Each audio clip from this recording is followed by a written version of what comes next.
So door knocking, I love talking about door knocking. It's a controversial subject. I'm not actually entirely sure why.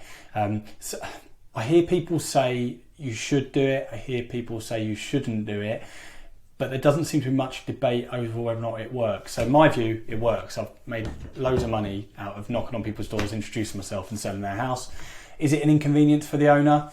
Maybe briefly, but if you solve their pain long term of selling their house, then they'll forgive you for it. You know, I was a massive inconvenience the first time I strolled over in the pub and chatted up my wife, you know, and disturbed her conversation with her mate. But 14 years later, I'd like to think she's pleased I did. So I would say if you genuinely feel you've got something to offer that client, genuinely feel you have, then knock on their door and tell them about it. And they might not thank you for it straight away, but if you win that business and you then go and prove it, so you put your money where your mouth is and you sell their house, they will thank you for it later. So I'm a huge advocate of door knocking. Do you have to do it for your business to survive? No, but will it help your business thrive? I would say it would.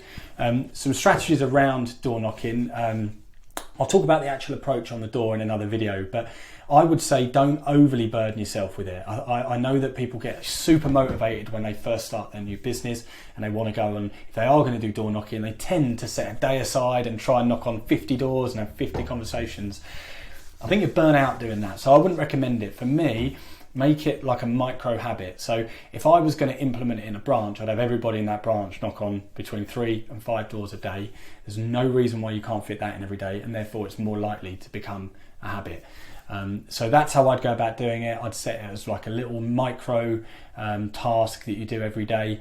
And yeah, absolutely 100% there's money to be made knocking on doors.